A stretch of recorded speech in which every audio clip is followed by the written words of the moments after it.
নমস্কাৰ, মই সেলিমে আজি এক বিশেষ প্ৰতিবেদন আপোনালোকৰ হাতত লৈ আহিছোঁ। হয়তো এই যি প্ৰকট গৰম, এই প্ৰকট গৰমৰ এই 9টা আৰু 10টা দিনৰ ভিতৰত যি আমি গৰম অনুভৱ কৰিছোঁ, ক'ৰবাত নহ'লে ক'ৰবাত আমি উপলব্ধি কৰিছোঁ যে গছৰ অভাৱ কিন্তু আমি উপলব্ধ কৰিছোঁ। আপোনালোকে জানিলে অবাক হ'ব, এগৰাকী ব্যক্তি চাকৰিৰ পৰা অৱসৰ গ্ৰহণ কৰি প্ৰায় 40 বছৰে কেৱল মাত্ৰ গছ পুলি ৰোপণ কৰি আহিছে। আৰু এই 40টা বছৰত এক নহয় দুই নহয় প্ৰায় 10 লাখ গছ ৰোপণ কৰি আহিছে এগৰাকী ব্যক্তি।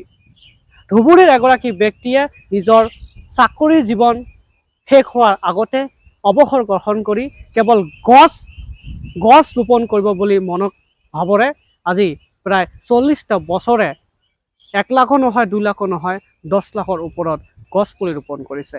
ঠিক তেনে ব্যক্তিগৰাকীক আজি আমি আপোনালোকক চিনাকি কৰি দিবলৈ বিচাৰিছোঁ। আৰু ক'ব লাগিব, মই বৰ্তমানে উপস্থিত আছোঁ ধুবুৰী ভাৰত বাংলাদেশ সীমান্তৱৰ্তী অঞ্চল গোলকগঞ্জ বিধানসভা সমষ্টিৰ কানুৰীত মই উপস্থিত আছোঁ।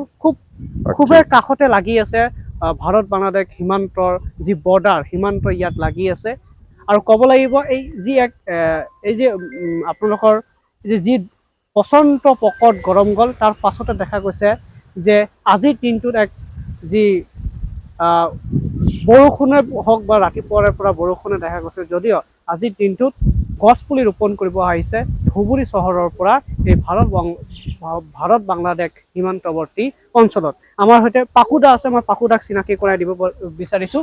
এইগৰাকী ব্যক্তিয়ে যিগৰাকী ব্যক্তি এই পুছ কৰক, হাত দিছাৰা বোঝো না নেকি, পুছ কৰক কাটো খানে। হয়, পাকুদা মোৰ সৈতে আছে। এই পাকুদায়ে 40টা বছৰ কেৱল মাত্ৰ গছ পুলি ৰোপণ কৰিছে। পাকুদা, আপুনি কিমান বছৰৰ পৰা এই কামত আপুনি চাকৰি কৰি থকা সময়ছোৱাতে আপুনি চাকৰিৰ পৰা অৱসৰ লৈ কিহৰ বাবে কি লৈ আপুনি? মই সৰুৰ পৰাই মই গছ পুলি ৰোপণ কৰিছোঁ। মই চাকৰিৰো বহুত আগৰ পৰাই মই গছ পুলি, মোক খুব ভাল লাগে। য'তে পাওঁ মই গছ পুলি ৰোপণ কৰোঁ। বিভিন্ন ঠাইত, মোৰ কোনো জাগা বিশেষ বুলি কথা নাই। অলপ ফাঁকা পালে, অলপ ভাল ঠাই পালে মই বিভিন্ন গছ পুলি ৰোপণ কৰি আছোঁ। আৰু মোৰ গছ ইতিমধ্যে বিৰাট ডাঙৰ হৈ গৈছে। এই পৰ্যন্ত কিমান গছ গাড়িলে? এই পৰ্যন্ত মই সেনেকৈ একুৰেট আগতটো হিচাপ সেনেকৈ দিব পৰা নাই, কিন্তু এই পৰ্যন্ত মোৰ 10 লাখৰ ওপৰত, বহুত ওপৰত গুচি যাব গছ পুলি। আপোনালোকে আজিয়ে চাইছে মই কিমান গছ পুলি ডিষ্ট্ৰিবিউট কৰি আছোঁ, কিমান ৰুই আছোঁ। কি হয় যে প্ৰকট গৰম ধুবুৰী যি সময়ছোৱাত মানুহে গছ কাটি বিল্ডিং বনাই আছে, যি সময়ত গছৰ প্ৰতি মানুহৰ যি এটা কি ক'ব? নাই, মই মানে কি, 1 নম্বৰ কথা ক'ব গ'লে চাওক, মই কোনো প্ৰকট গৰমৰ পৰা আৰম্ভ কৰি একো নাই। মই বৰষুণৰ দিনতো মই পুৱাতে 5টাৰ সময়ত উঠি পেলাই মই মোৰ এটা এছিষ্টেণ্ট আছে, তাক লৈ পেলাই মই যিকোনো ঠাইত যাওঁ, গৈ পেলাই 2 ঘণ্টা মই গছ পুলি ৰোপণ কৰিম। এইটো মোৰ ডেইলি নিত্য কৰ্তব্য আৰু মোৰ কৰি পেলাই তাৰপিছত মই ঘৰত আহি বাকী কি কৰিম। আৰু দ্বিতীয়তে আৰু এটা মই ৰাইজক আপোনালোকৰ মেছেজৰ থ্ৰুতে, মই আপোনালোকৰ মিডিয়াৰ থ্ৰুতে মই ৰাইজক এটাই মেছেজ সব সময় মই দি আছোঁ যে গ্ল'বেল যিটো তাপমাত্ৰা যিটো সেই তাপমাত্ৰাটো যাতে আমাৰ এটা লিমিটত ৰাখিব পাৰোঁ, যাৰ কাৰণে আমাৰ বৃক্ষৰোপণটো বিৰাট প্ৰয়োজন হৈ পৰিছে। আৰু এতিয়া এই বছৰে চাইছে আপোনালোকে কেনেকুৱা মানে গৰম আহিছে। এতিয়া যদি আমি গছ ঠিকমতে গছ কাটো, চবেই যদি গছ ৰুৱে, আজি 4-5 বছৰ পিছত চাব অট'মেটিক বহুতখিনি নৰ্মাল আহি যাব টেম্পাৰেচাৰটো। সেইটোৰ ওপৰত চিন্তা কৰি কি কৰিছে, নহ'লে ভৱিষ্যতে আমাৰ খুব বিভীষিকাৰ সন্মুখীন হ'ব লাগিব। নিশ্চিতকৈ ক'ব লাগিব, তেখেতৰ পিতৃ একালৰ ক'ব লাগিব অসম চৰকাৰৰ প্ৰাক্তন মন্ত্ৰী আছিল তেওঁৰ পিতৃ।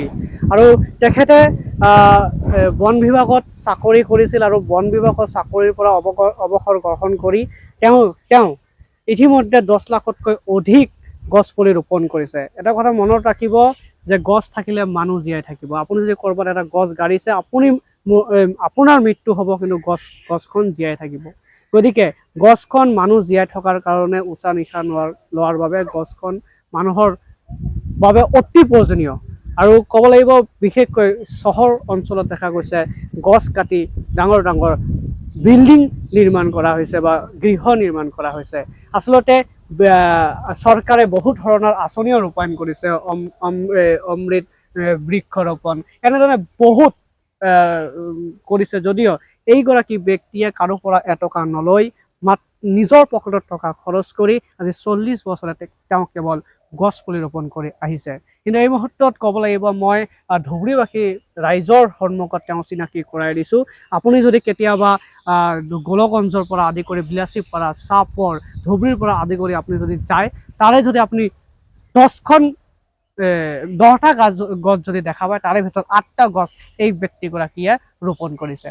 গতিকে আহকচোন আমি একেলগে পুনৰাই আমাৰ অঞ্চলসমূহত আমি গছ পুলি ৰোপণ কৰি আমাৰ পৰিৱেশ সুস্থ ৰাখোঁ।